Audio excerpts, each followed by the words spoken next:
The next stories are from the book by Christopher Awdry, More About Thomas the Tank Engine, and this story is called Thomas, Percy and the Coal. Thomas the Tank Engine's blue paint sparkled in the sunshine as he puffed happily along his branch line with Annie and Clarabel.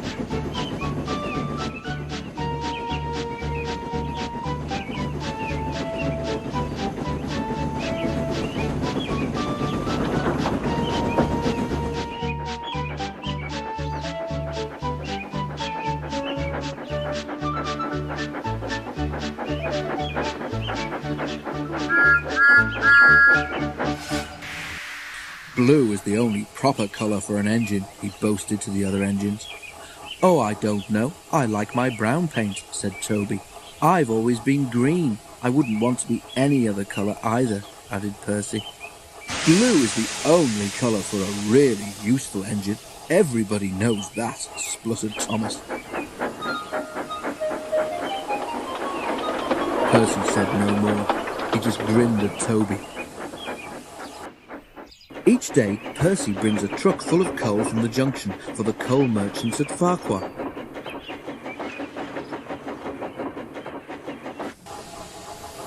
Next morning, Thomas was rested when Percy arrived.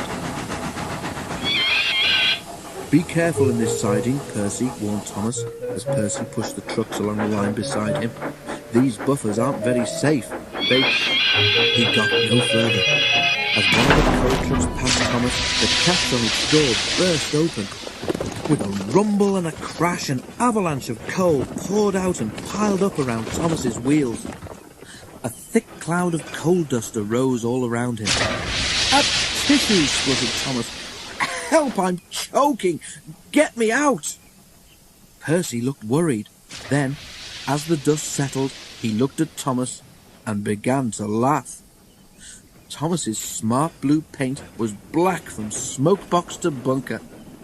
"Ha ha ha," chuckled Percy. "You don't look really useful now. You should see yourself. You look really disgraceful." "I am not disgraceful," choked Thomas furiously. "You did that on purpose, Percy. Now stop your stupid giggling and get me out." Poor Thomas was filthy. "You're not fit to be seen," grumbled the cleaners. It took so long to clean Thomas that he wasn't ready in time for his next train, and Toby had to take Annie and Clarabel with Henrietta.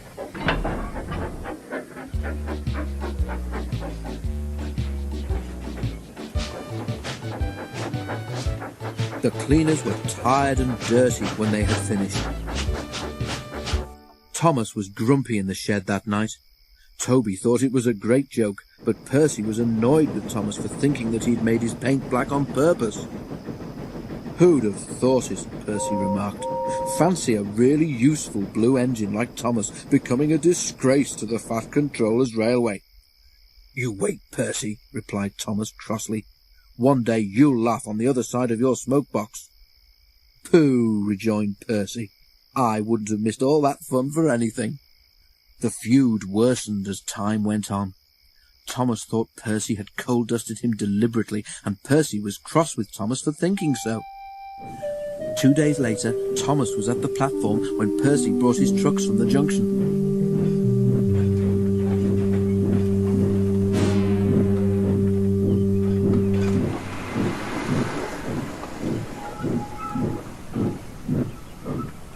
Percy arranged them and ran into a siding for a drink before Thomas's train left. The water column stood at the end of the siding with the faulty buffers. As Percy tried to stop, he heard a cracking sound, and to his horror found that he couldn't. The buffers broke, and Percy ran into the coal bunker with a thud. Coal flew everywhere, and when the dust had settled, Percy had disappeared beneath a thick black cloak. Thomas watched from the platform. As the crash died away, a signal alarm dropped, and Thomas moved off, laughing as he went. Percy was furious, and he spent the rest of the day wondering how to pay Thomas out.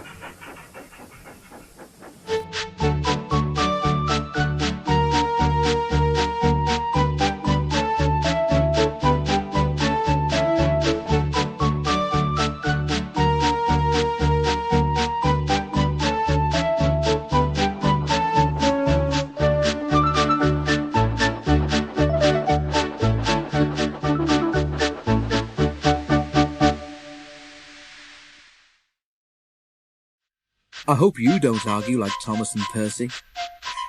Let's see how they get on now in the next story, which is called The Runaway. Percy was soon mended, but one morning Thomas woke feeling ill. The Fat Controller sent him to the big station to see if they could make him better there, but it was no use. Edward must take you to the works, the Fat Controller told him.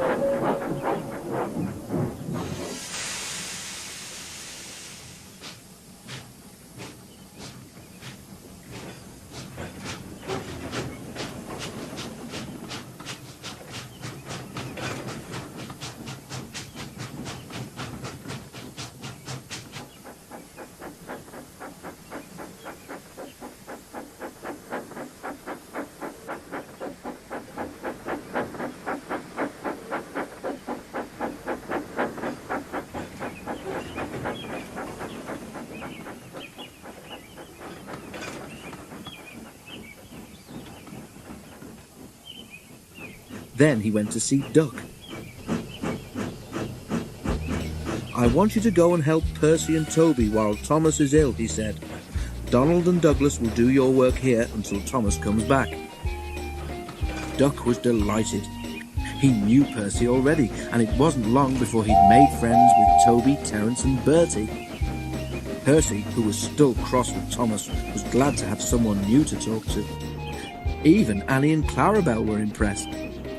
Such nice manners, they told each other. It really is a pleasure to go out with him. They soon made Duck welcome, and he laughed when they told him how Thomas had once left their guard behind at the junction. When Thomas came back, Annie and Clarabelle told him how well Duck had managed. Though Thomas was jealous at first, he was so pleased to be home that he soon forgot it. But he didn't forget the affair with the coal. Percy was careful to keep out of his way.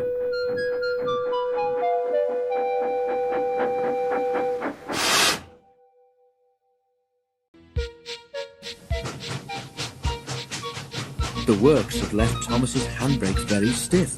It made his brakes seem as if they were on, when in fact they weren't.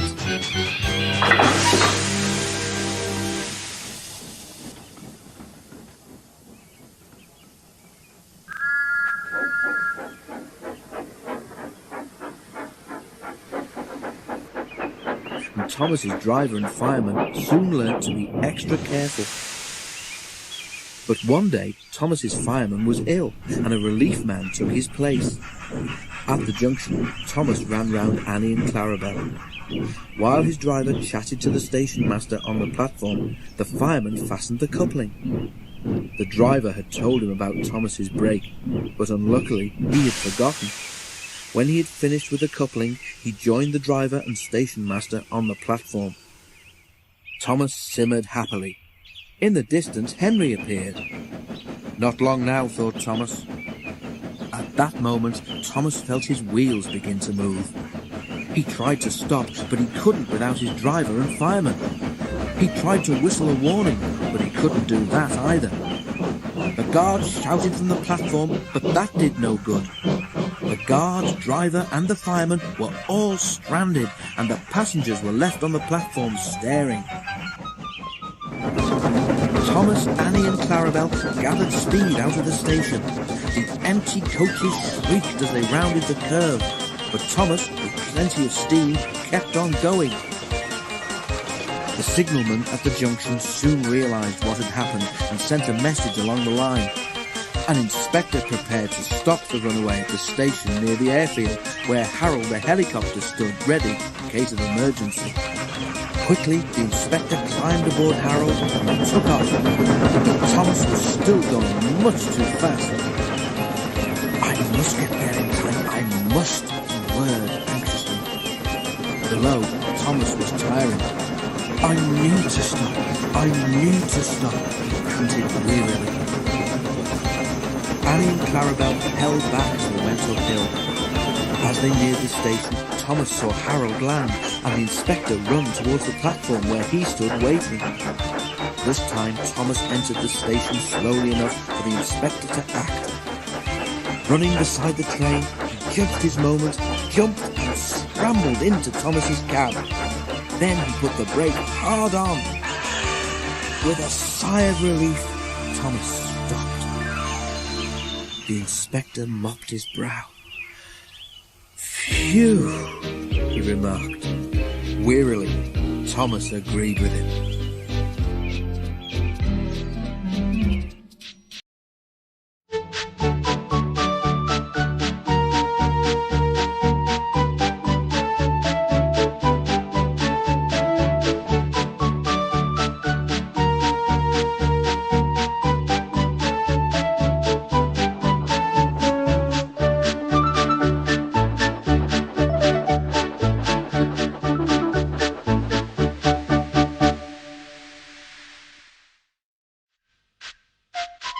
And now a story called Better Late Than Never.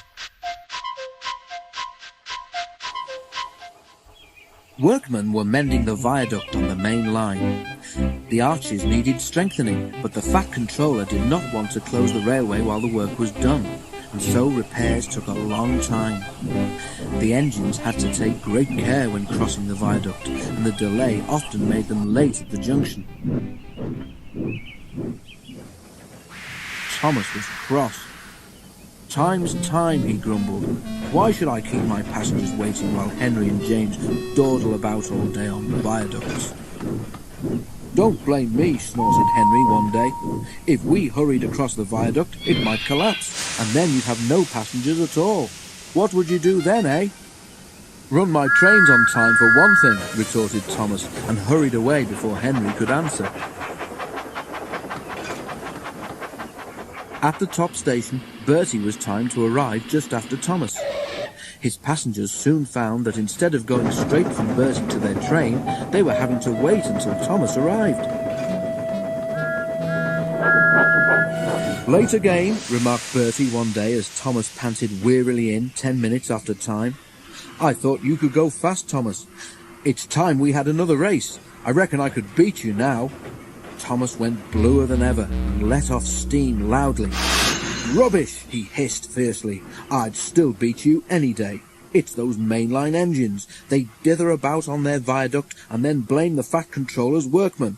It's just an excuse for laziness, if you ask me."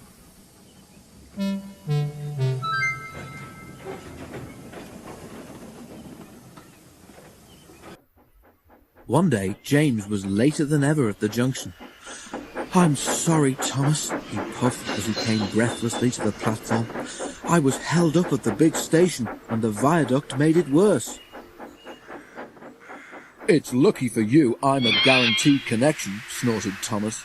He puffed importantly away, leaving James at a loss for words.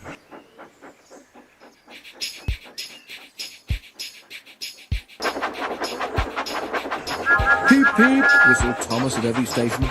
"Get in quickly, please." The passengers did their best, but Thomas soon found that he couldn't save much time.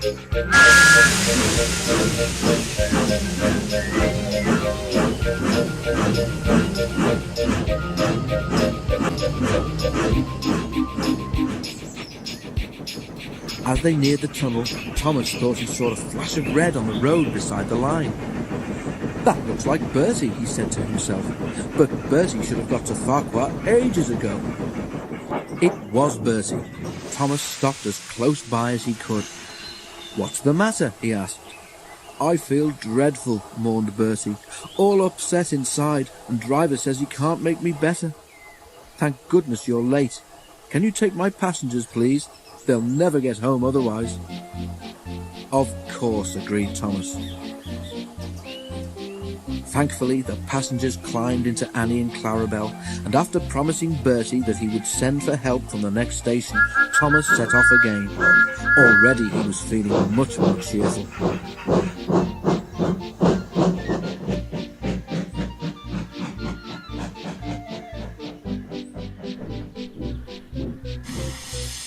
All the passengers reached home safely, and when Bertie was better, he came to thank Thomas. "I'm sorry I teased you about being late," he said. "That's all right," said Thomas. "I'm glad I could help. Perhaps being late isn't such a bad thing after all."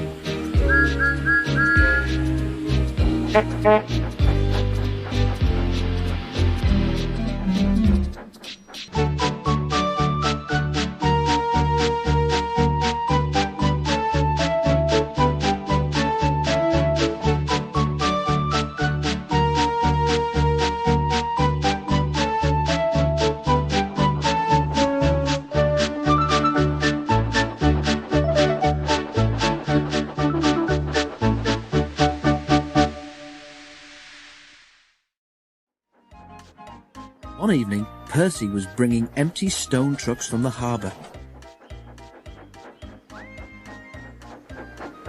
He was tired of his quarrel with Thomas and wanted to be friends again.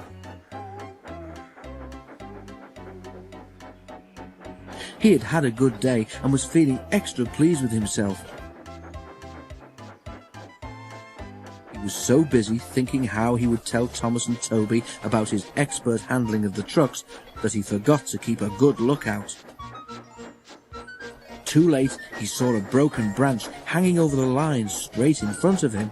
"Ooh, he groaned. He tried to stop, but his brakes wouldn't hold him. Branch hit his smoke box, broke away and crashed to the ground. "Ouch!" he exclaimed a moment later. Percy was more startled than hurt, but his front was still sore when they reached the shed. "It's your own fault," said Thomas unsympathetically. "You should keep a better lookout. I've no patience with you." "Pooh," retorted Percy huffily. He forgot his good resolution and talked to Toby for the rest of the evening. Percy didn't speak to Thomas the next day either.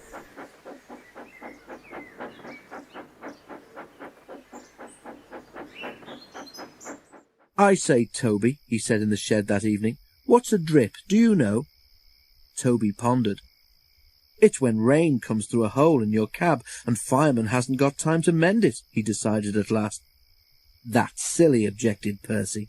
"I heard a boy on the platform call his friend one this afternoon. I'm sure he couldn't have come through a hole in my cab," he added earnestly. Thomas was tired of being ignored. "That's different," he interrupted loftily. "The boy just thought his friend was being a coward, or silly, or a spoil-sport." Percy thought about this. "So if," he suggested reflectively, "if you stopped me from doing something nice, would you be a drip, Thomas?" "You're the drip," answered Thomas crossly. "Now go to sleep like a sensible engine and stop talking nonsense." Percy was offended. Instead of going to sleep, he became even more determined to pay Thomas out. Next day, Henry's train was late at the junction. When Thomas set out along the valley, he was trying to make up for lost time. Suddenly, there was a loud bang, and something hard hit the bottom of his left-hand water tank. "Ouch!" exclaimed Thomas, and stopped. As he did so, he felt water splashing cold against his wheels. "One of your side rods has broken," said his driver. "It's swung up and punctured your tank. We'll have to get help."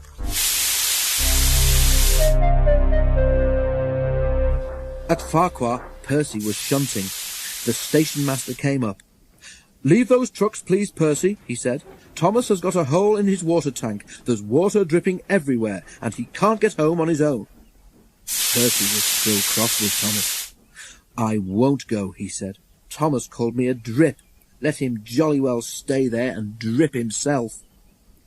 "But what about Annie and Clarabelle and the passengers?" reminded Percy's driver. "Do they deserve to stay out all night too?" Percy was sorry at once.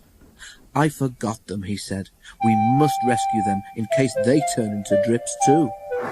He hurried away.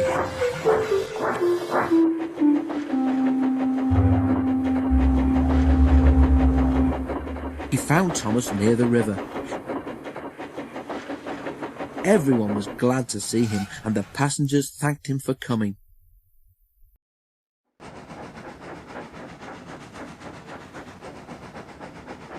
"I'm sorry I was rude," said Thomas as Percy helped him back to the shed.